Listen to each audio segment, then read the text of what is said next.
If you've been building your business solo and secretly wondering if you're doing it all wrong, then I want to invite you into something that might just change the game.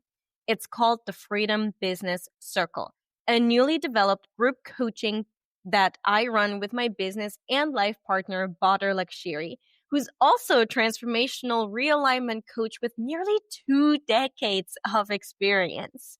This coaching group is not another course or mastermind. It's a high impact coaching space for creators, coaches, and online business builders who are ready to grow their income and their freedom at the same time. Inside, we focus on aligned growth. No hacks, no burnout. We want to make sure that you're growing your business in a way that feels in alignment with your purpose. We do so with 2 powerful coaching calls a month, once a week asynchronous coaching inside our 24/7 available Slack community where Badr and I jump in every single week for an entire day to answer your questions, and you will gain access to curated Slack community that actually gives a damn. See, whether you're hovering around your first few clients, have spent the last 6 months perfecting your offer or content strategy without putting anything out there, or are finally ready to hit 2 to 5K months consistently, this space gives you structure, feedback, and the community to make it happen without selling your soul or having to duct tape your business together from freebies. Because here's the thing. The Freedom Business Circle lives right in between the $20,000 a year mastermind and a free Facebook group that you've already muted. The circle is open now, and for only $97 a month for the first 10 members and $147 a month after, you can plug in immediately. I mean today, and you can cancel at any time. So head to the link in the show notes to learn more and claim your seat inside the Freedom Business Circle today. All right, let's get into the episode. Welcome to the Your Business Untethered podcast, a space for freedom seekers ready to build and scale a business that supports their wildest dreams even while traveling the world. Hi, I'm Dina, creator of Way of the Founder and your host. I imagine this podcast as a space where aspiring and established freedom entrepreneurs come to forge a path towards purpose, financial freedom, meaningful impact, and location independence. I'll be your guide as we defy the norm, heal old conditioning, and step into the leaders we were born to be. I myself am a firstborn, a daughter of divorcee, sister, girlfriend, professional coach, nomad, and expat of a decade plus, as well as yoga aficionado and energy healer. In my previous career, however, I worked a 9-to-5 as a professional fundraiser for American orchestras. Can you believe it? However, I needed more. I needed more freedom in my life. So 5 years ago, I called quits on resume success and claimed back the reins over my own life. What started with a one-way ticket to Vietnam and a single backpack filled to the brim has since grown into Way of the Founder, where I've helped hundreds of clients defy and steal from the past that were told to follow, redefine freedom, fulfillment, and success on their own terms and build impact-driven businesses that let them live and work from anywhere. Join me each week for deep dives into leadership, strategy, and mindset, as well as the healing that fuel the untethered CEO. That's you. Whether you're building your dream with a coconut flight ticket, wine glass, or coffee in hand, you are in the right place. Let's dive in.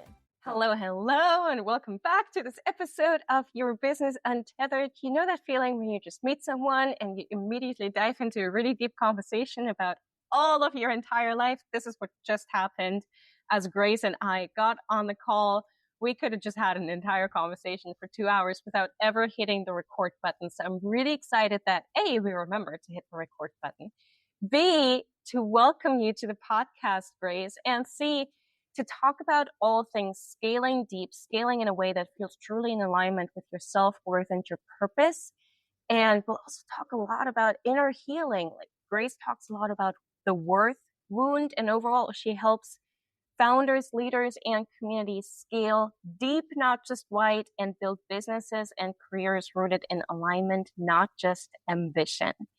And we have a whole history of where we met our respective significant others in common. And I have a feeling we might dive into all things travel, nomads, and expats. Grace, welcome to the show. Amazing. Thank you, Dina. Really appreciate it. And I'm super excited to get into it all. Likewise. So let's start at the beginning. What's the story that brought you here? Yeah, I mean, look, I have had a pretty squiggly road of a career and a life. But I think if I really look back, everything has always been about, I mean, something we were just chatting about earlier, like teaching. I feel I was born to somehow, teach not in a traditional standard, whether it's through facilitating, whether it's through workshops, whether it's through leading, et cetera. But I've always been a little bit out of the box. So for me, I've always been someone that's been, driven by impact and driven about how can I really create more in the world that does better, that creates human flourishing, societal flourishing. So I started my world in actually the fashion world. So in sales and marketing for a very cult Australian brand. And then moved into running my own business, which was fashion as well, sales, PR, marketing, and really working more with like cult brands. So that's where my drive around movements, not just businesses, comes from, and really thinking about how we can drive business growth from the bottom up, working with communities. And then it was in 2011, my father passed away, and I started to think about, what do I want in life? Like what's that sort of, not legacy per se, but what's the impact that I want to have? And that's when I started to really live more in alignment to my values and really think about the life's choices that are aligned to my values. And so I took some time out. Actually, I went to Bali for a month, and I was looking for something that was like not an MBA and not a yoga retreat. It was there that I started to come up with the idea around building the company which then became the Change School. So the Change School was one of my previous companies, and we are focused on helping individuals and organizations live and lead life by design through aligning their values and their life's choices, and in order to remain resilient in times of change. And so we did that, and then we ran various different programs, and then afterwards I joined Meta as a director of community partnerships and products. And then just about, maybe a year and a bit ago, I went back into leading my multi-hyphenate portfolio career life, and this is where I am today.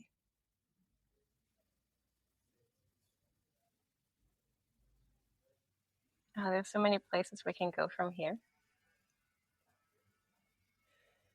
So just on a personal note, what really stands out to me is this idea of, I just need to get out of the rut. I just need to get away from the environment that I'm used to. Shouldn't be an MBA, and it shouldn't be a yoga retreat. It should be something that is uniquely me. And of course, the answer has to be Bali. Yeah. That very much resonates with my own story, right? I was already traveling as a nomad a few years ago. I was in Portugal, and I just literally had this fevery dream about having to go to Bali. And I didn't know what would be there for me. I didn't know why I should have to go there. Like, I was living a beautiful life in Lisbon, Portugal, but I just felt this very, very deep pulling towards Bali. And the minute I had decided to move to Bali, everything fell into place. I found out that my dad's deputy director actually goes to Bali every single year and was ready to buy a house in Bali and knew all of the places and the drivers and the hotels in Bali. So he put me in touch with them. Suddenly in my co-living community, a couple moved in that is from Singapore and keeps going to Bali. So the universe was just conspiring in my favor to really have me land gently in Bali. And Bali changed my life. Bali is, as you now know, where I met my boyfriend. Bali is where a lot of the business that I run today, Way of the Founder, began to sort of drop in for me. Bali is where I healed. Bali is where I found myself. Bali is where I began to rewrite my story. Yeah. So you've sort of been in and out of entrepreneurship. You've been in and out of working for big tech companies. And it sounds like really a golden thread for you over the last 20 years has been this sense of purpose, this sense of how can I reclaim my self-worth. So I wonder if you can talk about both how you bring that sense of self-worth to your clients, but also what was the journey like that you've taken yourself on? Yeah, I mean, look, I think it's, self-worth is something that is sometimes misunderstood and can be mistaken for self-esteem instead of self-worth. And actually, to be honest, I've really been diving into this world of self-worth really since 2022. I don't know if even I would have called it self-worth before that. But when I built the Change School, the biggest thing for me was around raising more self-awareness for others, right? And I think I have this. I've said this before, where self-awareness is the new currency of success, right? And it's something that we should build more of. And reason being is because I think we live in a world that has created us as humans to drive for external validation and external drivers that motivate us versus our own internal drivers. And if we can build more self-awareness, we can really kind of sit and listen to ourselves more and design our lives based on that internal instinct, which I think we as society have lost and we as humans have lost.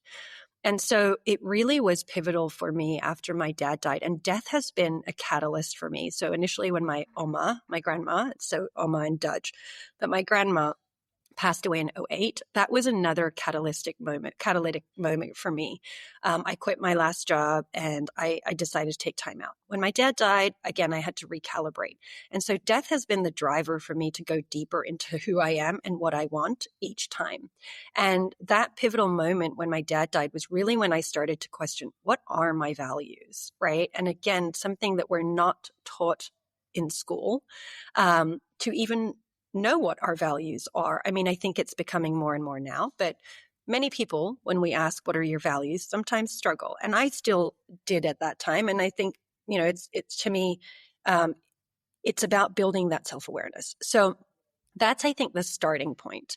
And then self-worth has been something that I've been diving into because I think when someone has an inherent sense of self-worth, we are driving from a place where we're not looking for external validation.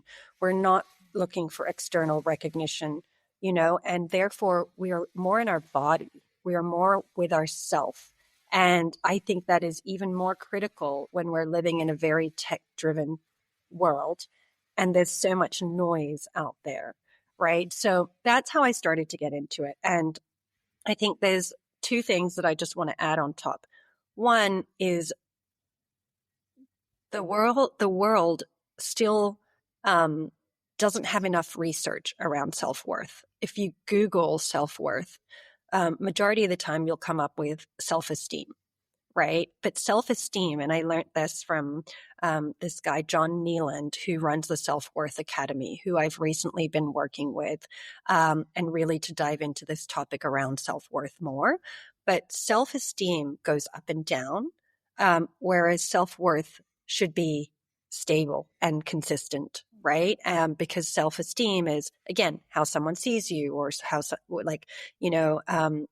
makes you feel, very external orientated, right? Whereas if you're grounded in yourself and you're, strong in who you are, what you stand for, what your values are, your self-worth should not go up and down based on whether someone likes you, based on whether you're doing a good job in someone else's eyes, or based on if we're making money in what someone else thinks is success, right? So that's how I just want to kind of add to kind of wrap that piece up. Mm.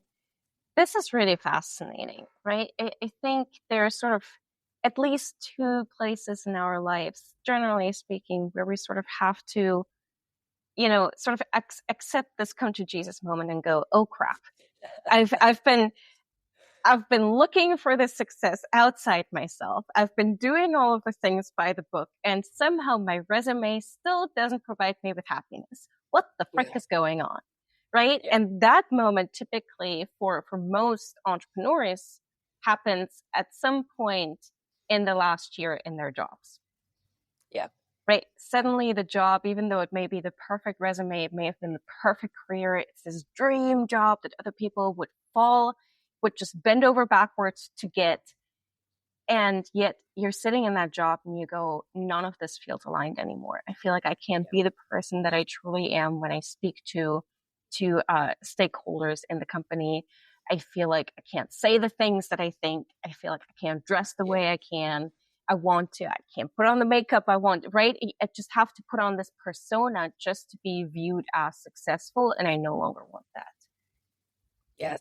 But then Yes. you jump into Exactly. business. You jump into business, and there are sort of two ways to go about entrepreneurship, I found. And I wonder if this resonates with you. One is you just carry all of these wounds, which I know you call the worth wound. You carry all of these wounds, all of these limiting beliefs, all of these ideas that society has instilled in you about success into your business. Right Yeah. now, you're your own boss, but subconsciously, these old beliefs and wounds are still running your business, Yeah. which typically leads 100%. to a second come to Jesus moment where you're like, oh crap, I built a business that now feels like a prison. And I did it to myself. Why? What happens? How do you think about that? Yeah, I mean, you're so spot on because, I mean, I think I think if I look back at my own journey, the first business I built, Agent Grace, was an agency focused on Australian or Scandinavian brands coming into the region, mainly within fashion, travel, and lifestyle, coming into the region being Asia Pacific. And I did it because it was easy. I mean, I knew the brands. I was, able to do the sales, the marketing, the brand manage, the go-to-market, all of that sort of stuff. But was it really what I wanted to do? Was it really aligned? I mean, pre my fashion days, I was doing, I registered for a master's of diplomacy and trade, right? And then I quit halfway. And now when I look back, I go, actually, I was always thinking about how can I connect the dots? How can I create impact? All of this. But the fashion world was not at that time where I saw I could have the most impact. And so, yes, I could build a business. Yes, I could do it. But is that really aligned, right? So to that point of sometimes we build a business for the wrong reasons. Sometimes founders think, okay, I'm going to do it because it's a strength of mine. It's an industry that I've known, but maybe it's not the type of business you want. So when I built the Change Goal with my business partner, Salonia, it was really about thinking, what is the business that we want to build? However, to be honest, we did get caught up into this world of scale fast, try and raise money. Let's go get investment, all of these sort of things. So it ties into that whole idea of like scaling deep, right? And so I kind of, we can touch on that in a little bit. But for me, the Change Goal was really born out of a need for myself and my business partner as well. And I think so often from mentoring startups, working with founders, or even scale ups, and also working with career navigators through the Change School, we had a lot of corporate dropouts. We had a lot of people who were looking to reinvent, recalibrate their next stage. And the one thing that was consistently consistent was that many of them were initially coming in with the idea, I want to build a business because X, like I want to make money, right? Or I want to exit or whatever, versus what they needed to do was actually question, who are they? What type of a life do they want to build?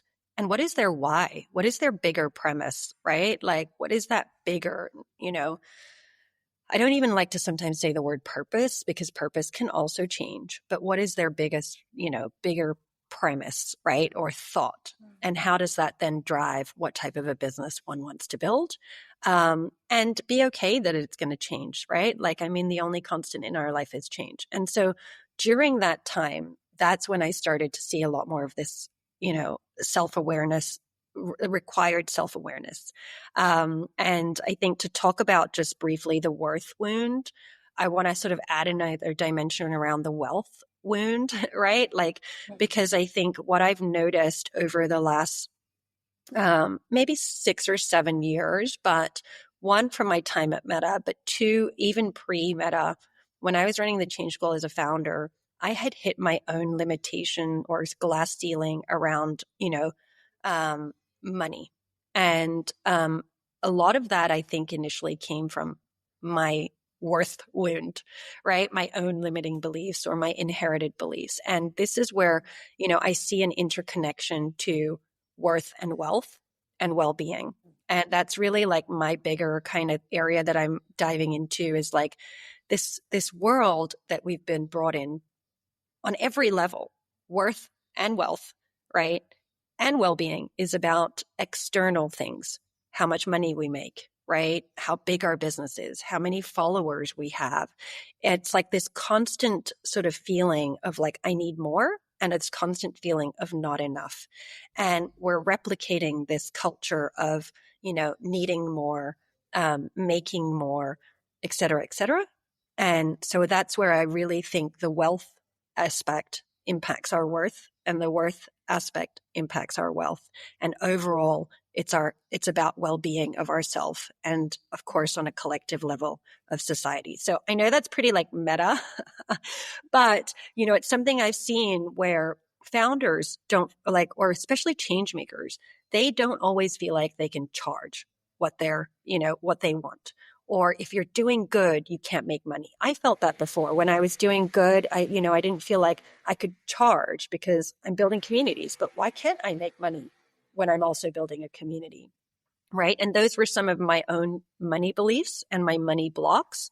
And that's then blocking, my other areas of my life and myself. So, and these wounds cause burnout, underpricing, imposter syndrome, right? And it's that scarcity thinking. And that stuff impacts every part of our life, right? So I want us to really think, how do you redefine wealth, not just as money, but as like energy and time, relationships, impact, and then self-worth, right? As well. So, yeah.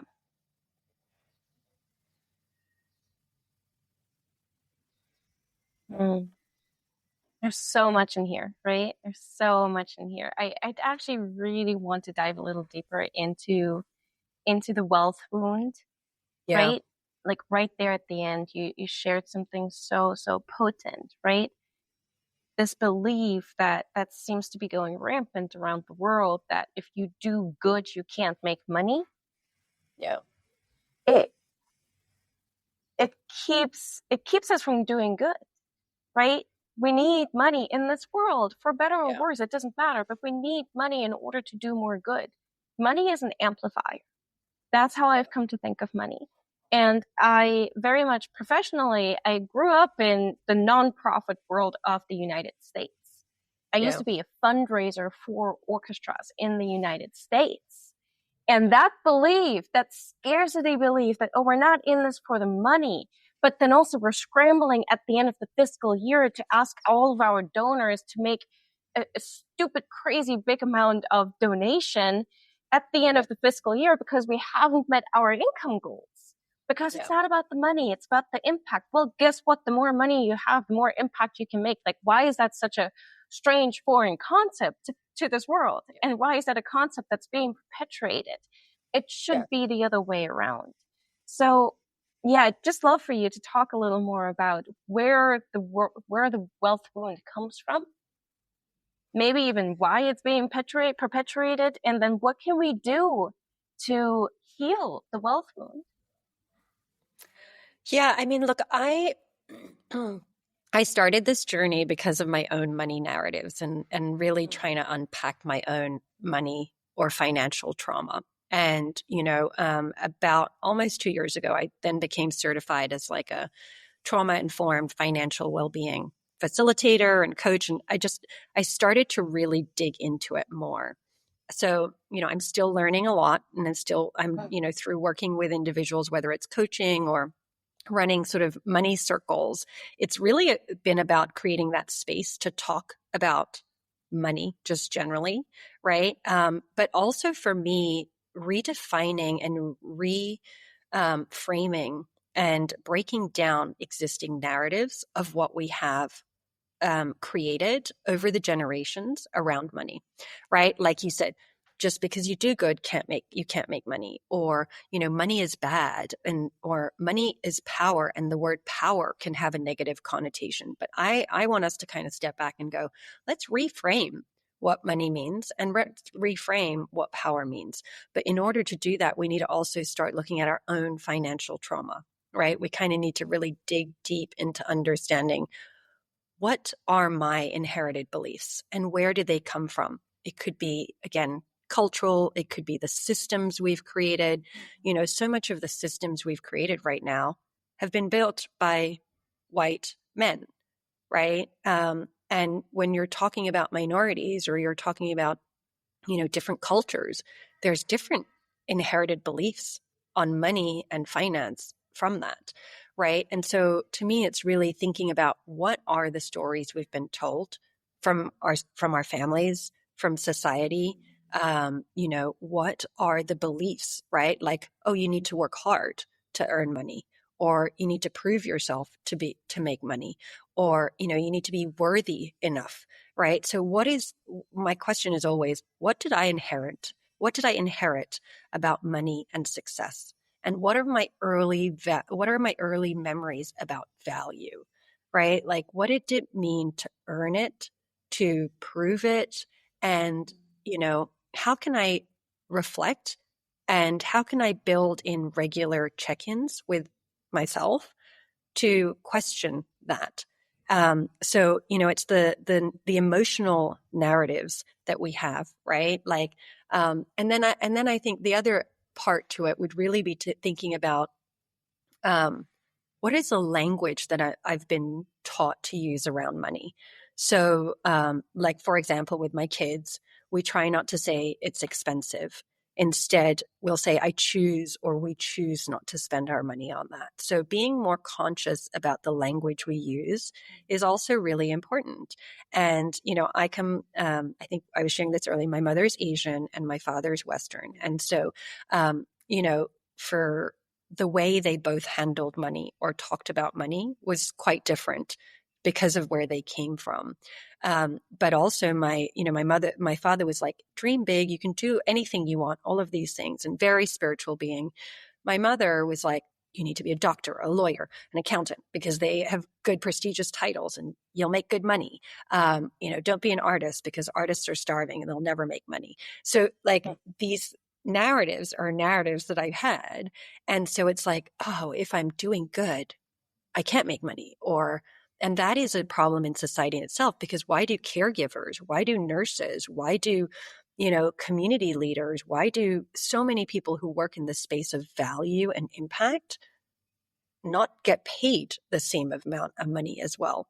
Yet they are creating so much more value for our society. So I think there's like so much in there, but a lot of it comes down to the narratives and systems we've created for generations no longer serve us. And we really need to start questioning that. You mentioned earlier, self-awareness is the new currency of success. I'd love to dive deeper into that. Specifically, how can we become more self-aware? And then how can we use that to redefine our success? Yeah, I mean, you know what? I am an avid lifelong learner. And, whether it's multiple personal development books or always learning or something, I mean, at the end of the day, I feel like they all say the same things, just in different ways, and they resonate for different people. But for me, I think the self-awareness part is really taking time to make time to reflect and, asking ourselves certain questions like, what moves us, or what moves me, or what moves you? Where is my energy high? When is my energy low? Right? And really having these deeper questioning, or the deeper questioning of ourselves. So starting with that, or even starting with, the values, like finding a list of 100 values and circling the ones that resonate with you, right? And why? And defining them. Because, for example, freedom could be a value, but what does freedom mean to me versus to you? Right? Like, so those sort of things I think are really important, because often we're trying to follow someone else's playbook versus designing our own playbook. So that's why I believe self-awareness is the new currency of success, right? Because it will allow us to know ourselves better, allow us to start designing the life that we want, allow us to be stronger in, like, owning our story, owning our narratives, redesigning our narratives, recalibrating ourselves. And things will move in so much more alignment, in so much more flow. And then I would say lastly is, I've gotten into, I've always been fascinated with psychology and human psychology, behavioral psychology, and probably something I should have done at university. But, something that I think about is using assessments to get a better sense of who you are. So, whether it's the traditional ones like the Myers-Briggs or the Enneagram or the DISC or whatever it is, I am a huge fan of taking these assessments to better understand myself and what's in my toolbox. And over the years, I've been diving into human design, which again, I feel like is kind of a bit of a trend at the moment. But really, like, understanding, like, I'm a manifesting generator. And even before I knew human design, I knew, like, I was a multi-hyphenate. I think it was 2014. I was featured in an article, and it was like multi-hyphenates. And, now I see the term everywhere, or I see the term portfolio careers everywhere. But I kind of knew that I just needed to do multiple things because I thrive in change and I'm an express builder, right? Like, if I'm working with companies, I'm really great at getting them from launch to like a certain level, right? That's 0 to 1 or 0 to 2 phase.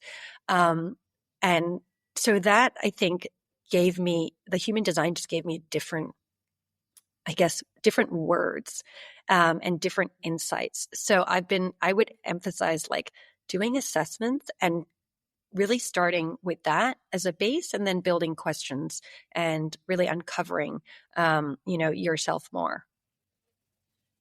Amazing. So you already brought up the conversation about scaling and getting startups to scale.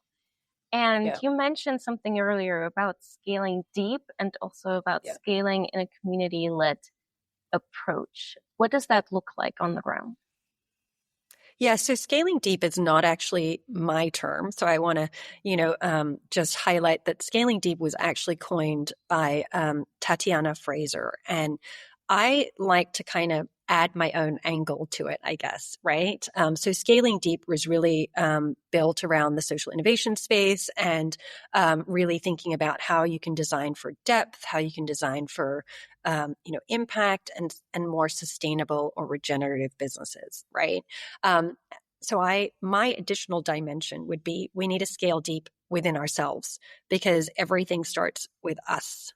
So, if that ties back to the self-awareness, if we can scale deeper within ourselves, we can then build products or businesses or design systems that also scale deep, right? Like, and therefore we're really solving from a place of transformation and value creation versus just from a place of get more money, get more profits, or get more, users onboarded, et cetera, et cetera.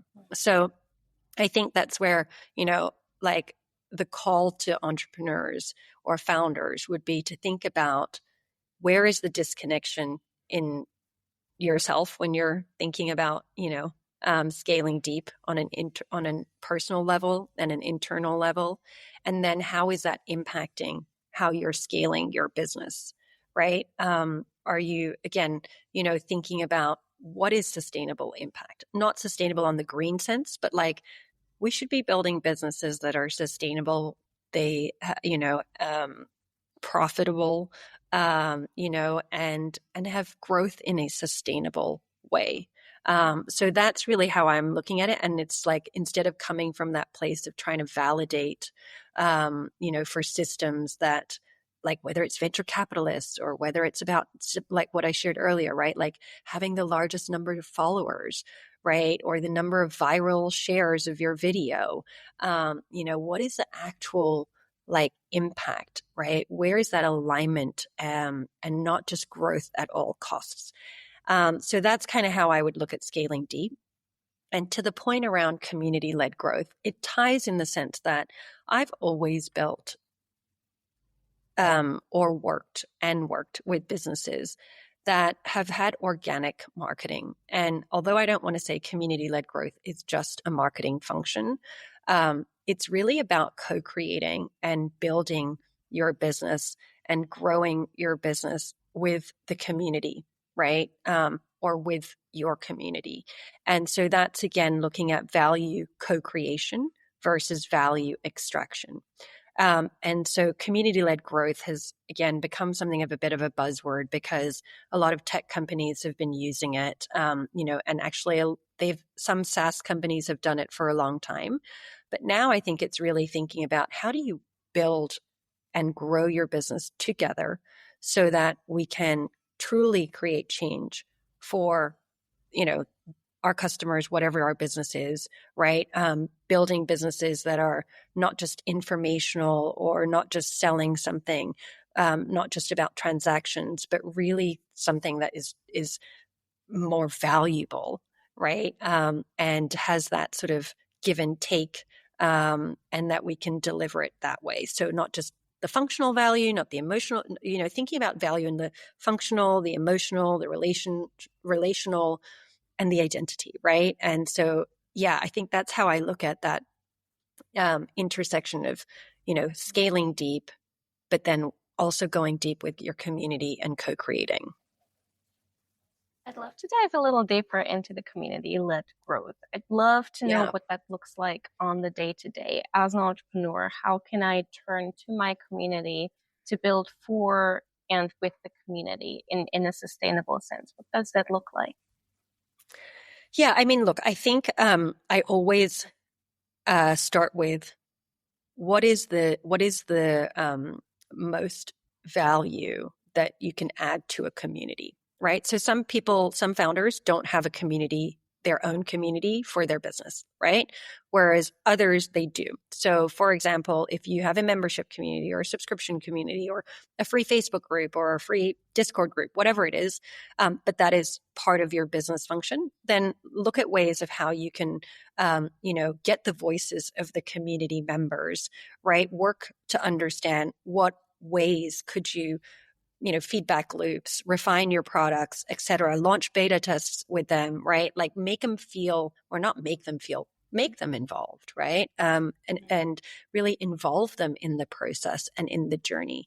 And you're seeing that a little bit with founder-led marketing, where founders are sharing like their stories and they're talking about why they're doing it. They're talking about, who they are, those sort of things, right? Because people buy into the stories, right? They're buying into values and mission and identities. And that's going to become even more essential because if your business doesn't have a soul, it's not going to last in the same way, right? And so, if your business has a soul, it becomes a vehicle for the community to advocate and really help amplify, and actually has an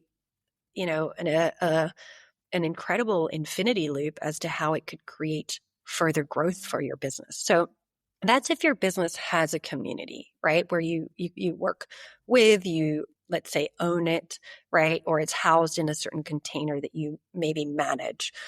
If you don't, and this is where in the past I've also worked with, is actually how do you partner with existing communities, right? How do you find adjacent niches or adjacent communities where you could still do very much the same thing, but it's that, they're not your community that you manage per se or launched, right? But thinking about whether it's other people's Facebook groups or where you can add value, where you can learn, where you can share, where you can connect, right? Where you can co-create, or whether you're really able to listen, right? And have this exchange of engagement. And it's that give and take versus I'm just going to take everything. Because there are some brands who build a community and all they want to do is they just want to like get as much information from this community to build something and then like, charge money for it, right? Whereas like a community is really about give and take. And I think that's something to think about. So you've got one, do you create your own community? And, how do you foster it? How do you nurture it? And how do you co-create with it? And then two, or bring them along the journey with you. And two, if it's not your own, how do you partner? Where are the communities that you can partner with? What's the wider ecosystem look like, right? And where are the gaps and how can you add value? So I always look at it as like coming to it with value versus extraction is the easiest and I wouldn't say it's always the easiest. It's the most valuable, right? Because the future isn't just in selling products, it's in conversations, and it's going to become even more essential with AI. Yeah. So you don't just build an audience, you don't just build a community, you're building a movement, you're building a revolution. What does it look like for you personally, for you, for your current business, for your clients to build a movement, to build a worth revolution? Yeah, so I think, right now, because I'm doing my portfolio career, I'm in my portfolio career era again. So I have the one side is fractional work where I'm working with startups and scale ups around whether it's like specifically like marketing or as a chief growth officer, that sort of stuff. That's usually where I look at what ways can we create impact, on both the scaling deep, but also really trying to build community growth as an engine for business success, right? And that ties to vision, mission, realigning what that is and the bigger message that we're trying to put out. On the other side, I have the areas of like my coaching, my teaching or running workshops, whether it's for universities or for smaller groups. And that's really where I'm driving that worth revolution right now. And my goal would be to drive more thought leadership and action orientated practical takeaways around how do we think about worth centered leadership, right? So it's not just, I want to take it more from the one-to-one coaching where I'm doing a lot of work right now on financial trauma, financial well-being, and self-worth, specifically for career people who are trying to reinvent their career, to be honest, like in that career reinvention, money reinvention, self reinvention space. And it has been mainly women, but my goal would be keep doing my coaching, really build that portfolio, but then bring in what I'm learning into a framework around what I'm looking at right now is this worth-centered leadership. And if we can build more worth-centered leaders who come from a stronger place of worth, we can then create more worthy or valuable products. And so that's then where I see the bridge of what I'm learning, what I'm gathering through my coaching around worth and wealth and what that means, how I can bring that into my fractional work, right? Or into organizations and really think about what does leadership look from now on forward? And how can we build better tech products? How can we build better programs, better everything, right? So that we are all, we're creating new systems for human and societal flourishing. And so that's how I see the two worlds interconnect. And how can people reach out to you, work with you, get in touch with you? Yeah, absolutely. So if you're interested, I have a blog called Worthy Musings, and you'll get a newsletter as well, where each week I dive into a different theme around wealth, worth, or well-being. And it's really about, reframing existing narratives, challenging the status quo, rethink how we build value in this world and our sense of self-worth. And then the other is that I do have like a money DNA assessment, because everything really starts to our relationship with money, how we do money, how we be with money, all of these things. So if they're interested, there is a Crack Your Money DNA assessment, which is free, and then you get a report, and you're better able to understand, how you see money, how you work with money. And it's great for founders. If you have co-founders, actually, it's a really good idea to, do that together and potentially see the different ways that you think about money and how that could drive decisions within your organization. And, or with your partner, because again, relationships, right? How everyone thinks or does money is very different. So yeah, I would say, subscribe to my blog or my newsletter. And if you're interested, there's the money assessment as well. Now, there's a lot of freedom entrepreneurs listening to this podcast, people who are ready to untether themselves from their business, from their career, from their old beliefs, from their wounds, and really build a business that provides them with freedom and is aligned with their purpose, right? You brought this up earlier, right? You really actually want to be looking not just at what is easy and what's going to make you the most money. You want to look at what's going to help you live your dream life, and also what's going to help you to live into your why, into your purpose, and into the deeper impact that you want to have. And so as we close out, I want to know from you, what is your definition of freedom, and how do you make sure that you live into that definition every single day? Yeah, that's a great question. I think my definition of freedom now has changed with 2 kids compared to what it was maybe, 9 years ago. So let's just preface that. But, my definition of freedom right now is around, I want to be work optional. I want to get to a point of work optional. I love working. And I always say this to my kids, look, I love my work just as much as you love art or singing or dancing. So I don't think I'm ever one, and my friends always joke about this, where they're like, Grace, I don't think you'd ever be one to sit still. Cause sometimes I would love to just like not do anything for a while, but, I will always work in some shape or form, whether, like it's advisory roles, board roles, et cetera. But I would love to get to that point of work optional, and have the freedom to probably, I think for me, it's really the freedom to write, the freedom to create from a space of really, full openness and full space. And sometimes as founders, we struggle, right? Because we have so much to be doing. And so we don't always have that white space. So yeah, I think it's work optional and having the autonomy to really build and create from a place, to get to that point.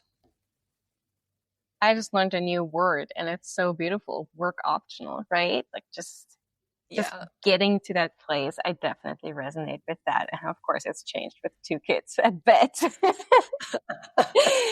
But it sounds like you and your family are still traveling. You're still, maintaining that location independence as a family. And that is just, wow, like that must require so much intentionality and a lot of, family-wide self-awareness, does it not?